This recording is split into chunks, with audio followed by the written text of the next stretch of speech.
हम आप सभी लोग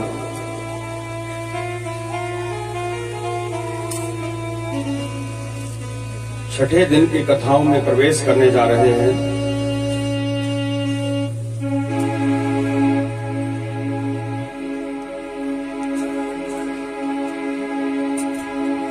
परमात्मा की महिमा बड़ी विचित्र है।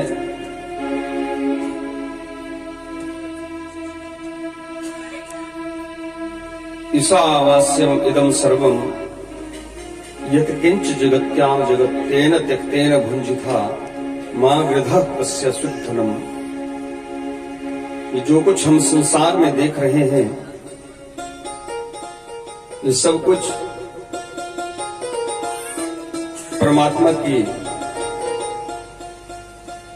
माया के द्वारा उत्प्रोत है, आच्छादित है।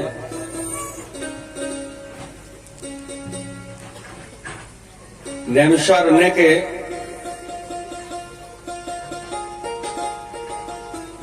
पावन क्षेत्र के बीच में शौनक आदि 88,000 महर्षि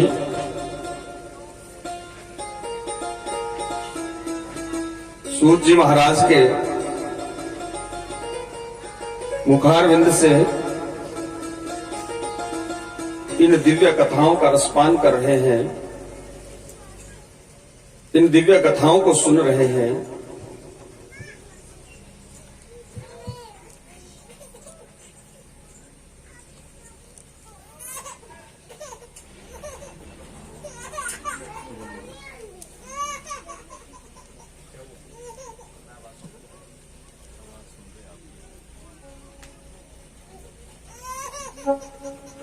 और उस कथा के प्रसंग में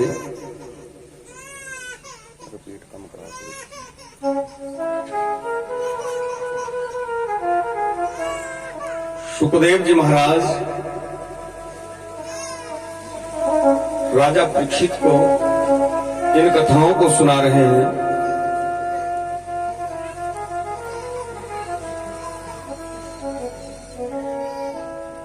शुकदेव जी महाराज राजा परीक्षित को कहने लगे, राजा परीक्षित,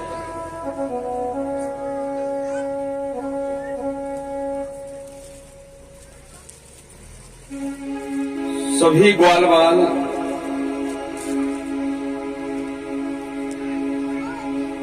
रात्रि को ही श्रीधाम वृंदावन की तरफ चल पड़े हैं और आधी रात को ही अपना सामान बैलगाड़ियों में भरा और वृंदावन के पास पहुंचे हैं। आकर के ग्वाल बाल श्री कृष्ण भगवान के साथ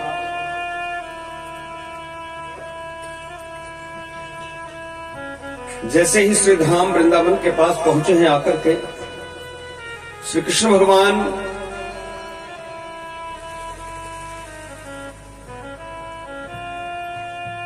ग्वाल वालों से, गोपियों से कहने लगे कि यहीं रुक जाओ, सभी यहां पर खड़े होकर के राधिका महारानी का जयकारा लगाओ, क्योंकि श्रीधाम वृंदावन की जो अधिष्ठात्री देवी हैं वो राधिका महारानी हैं। सूत जी महाराज शौनक आदि ऋषियों को सुना रहे। शौनक आदि ऋषियों, वनम वृंदावनम नाम पशव्यम नवकाननम गोप गोपी गवां सेव्यम पुण्याद्रे तृणवीर्थम। वनम वृंदावनम नाम,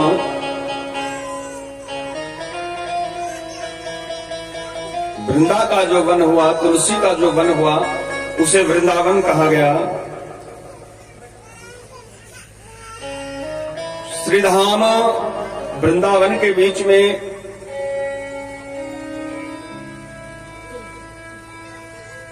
श्री कृष्ण भगवान ग्वाल बाल गोपियों के साथ पहुंचे हैं, श्रीधाम वृंदावन में प्रवेश किया। सभी ने राधिका महारानी का जयकारा लगाया है। बोली राधा रानी सरकार की जय। इसलिए वृंदावन धाम में जो कोई भी आज भी मिलता है वो भी राधे राधे करता हुआ मिलता है। भगवान के जितने भी धाम हैं उन सभी धामों के बीच में परमात्मा को जो सबसे ज्यादा प्यारा धाम लगता है, सबसे प्रिय जो धाम लगता है वो श्री धाम वृंदावन है।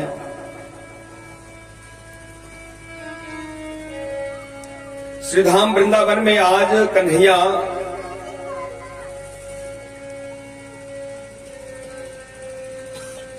गोचारण के लिए जाना चाहते हैं, गौएं चराने के लिए जाना चाहते हैं। नंद बाबा से, मैया यशोदा से कन्हैया कहने लगे, बाबा बाबा मैं गौएं चराने के लिए जाऊंगा। श्रीधाम वृंदावन के बीच में बाबा कहने लगे, लाला एक ग्वाले का बेटा है, पूरी उम्र गौएं ही चरानी है, इतनी जल्दी क्या पड़ी है?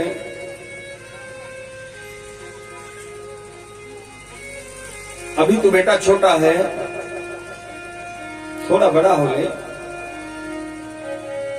नहीं बाबा मैं बड़ा हो गया हूं, मुझे गौएं चराने जाना है। कि ठीक है, ऐसे ही ग्वाल बालों के साथ चले जाओ। नंद बाबा ने, मैया यशोदा ने भेज दिया है, बेटा कहीं जाकर के कोई शरारत मत करना। कन्हैया गए हैं गौएं चराने के लिए, गौएं चरने के लिए छोड़ी है ग्वाल बालों ने। थोड़ा दोपहरी का समय हुआ,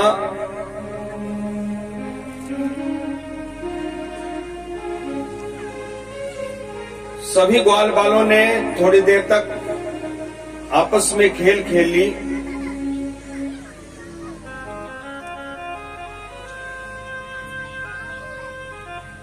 उसके बाद ग्वाल बालों को भूख लग गई। ग्वाल बाल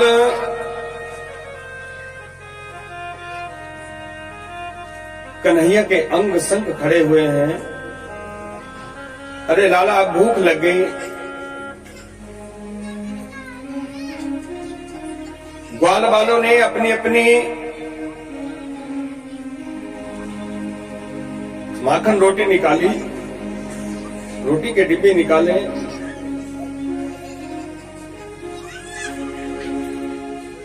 और माखन रोटी खाने लगे। अब कन्हैया के पास भोजन का डिब्बा नहीं था, कन्हैया भोजन नहीं लाए थे।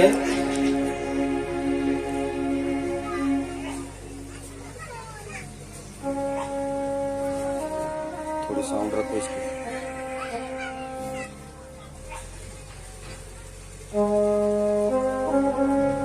कन्हैया भोजन नहीं लाए थे। कन्हैया कहने लगे, हमें भी भूख लगी, हमें भी माखन रोटी खाने के लिए दो। ग्वाल वालों ने अपने भोजन से हिस्सा कन्हैया को खाने के लिए दिया। कन्हैया सोचने लगे, अगर गौएं चराने के लिए आना हो तो भोजन का डिब्बा भी साथ में चाहिए। मैं बाबा को कहूंगा, बाबा मुझे ला करके दे देंगे। यमुना जल का पान किया है ग्वाल वालों ने, पानी पिया। उसके बाद ग्वाल वालों ने अपनी अपनी बांसुरियां निकाली। ग्वाल बाल अपनी अपनी बांसुरियां बजाने लगे। कन्हैया कहने लगे, हमें भी बांसुरी चाहिए, हमें भी बांसुरी ला करके दो, हमें भी बांसुरी ला करके दो। ग्वाल बाल कहने लगे, अरे लाला फ्री में नहीं आती, मुफ्त में नहीं आती, पैसे लगते हैं। कन्हैया कहने लगे, हम आपको पैसे भी ला करके देंगे, माखन रोटी भी ला करके देंगे, परंतु हमें बांसुरी चाहिए।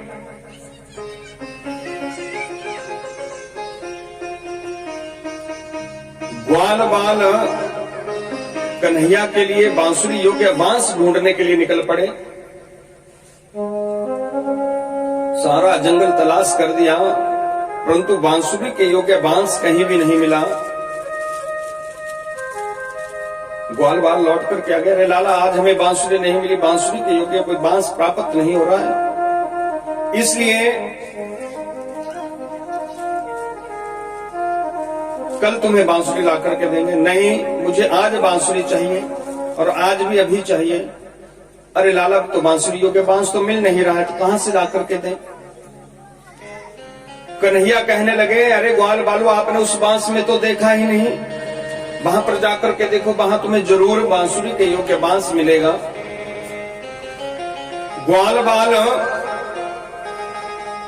उस बांस के पास गए, जैसे ही बांस की घास हटाई,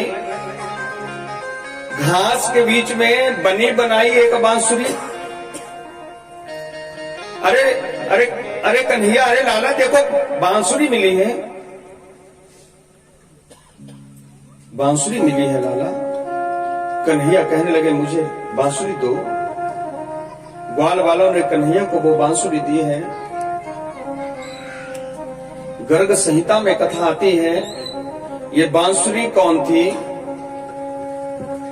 ये बांसुरी परमात्मा के गोलोक धाम की एक गोपी थी। जब भगवान अपनी लीलाओं को करने के लिए इस धाम पर आ रहे थे, तो गोपी ने भी, उस बांसुरी नाम की गोपी ने भी कहा कि मैं भी चलूंगी। कन्हैया ने कहा, गोपी ठीक है चलो, परंतु तुम्हें जड़ रूप में चलना होगा। वो गोपी तैयार हो गई, कन्हैया जहां तुम जाओगे वहां मैं जड़ रूप में भी चलने के लिए तैयार हूं। जड़ रूप में चलने के लिए तैयार हुई।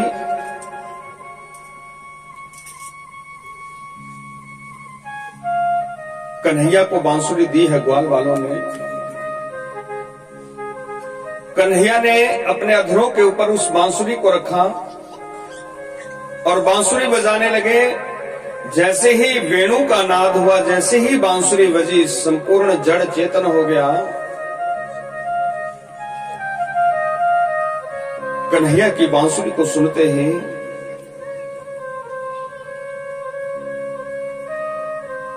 ग्वाल वालों ने चारों ओर से कन्हैया को घेर लिया। अरे लाला, तुम इतनी सुंदर बांसुरी, इतनी मीठी बांसुरी बजाना तुमने कहां से सीखा? परंतु कन्हैया आंखें बंद कर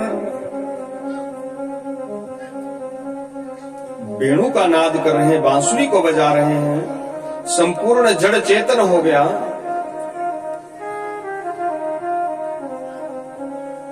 जो गौएं घास चरते हुए दूर दूर चली गई थी, वो गौएं भी लौट करके आ गई। कन्हैया की बांसुरी को सुनते ही, कन्हैया की बांसुरी के जो स्वर थे, जो शब्द थे, वो गोपियों ने अपने घरों में सुने। गोपियां भी सुनकर के हैरान होगी, आज इतनी प्यारी बांसुरी कौन बजा रहा है?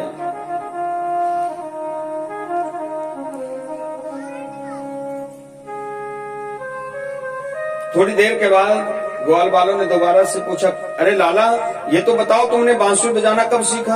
हमने तुम्हें आज तक बांसुरी बजाते हुए नहीं देखा।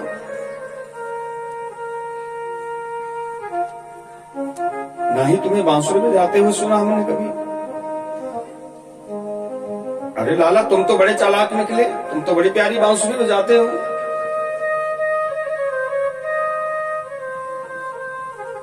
तुमने बांसुरी बजाना किससे सीखी? अरे ग्वाल वालों, इसमें क्या बात बजाने की? आप लोगों ने बांसुरी ला करके दी, हमने होठों पे रखी, बजा दी, बज गई बांसुरी। पता नहीं कैसे बज गई, मैंने तो कहीं नहीं सीखी। शाम का समय हुआ, लौट करके घर आए। आगे आगे गौएं चली हैं, पीछे पीछे ग्वाल बाल चले हैं, कन्हैया चले हैं सबसे पीछे। गौओं के खुरों से धूली उड़ रही है,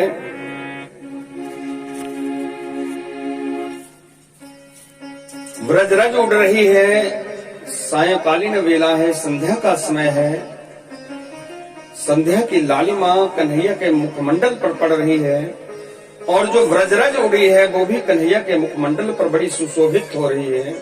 ऐसा सुंदर कन्हैया का वो स्वरूप लग रहा है कि उसके बराबर त्रिलोकी के बीच में कोई दूसरा सुंदर स्वरूप नहीं है। कन्हैया इतने मधुर लग रहे हैं, इतने सुंदर लग रहे हैं। एक संस्कृत साहित्य के कवि ने कन्हैया की सुंदरता को संस्कृत के श्लोकों में निबद्ध कर दिया, जिसे मधुराष्टक कहा जाता है। बड़ी सुंदर रचना है।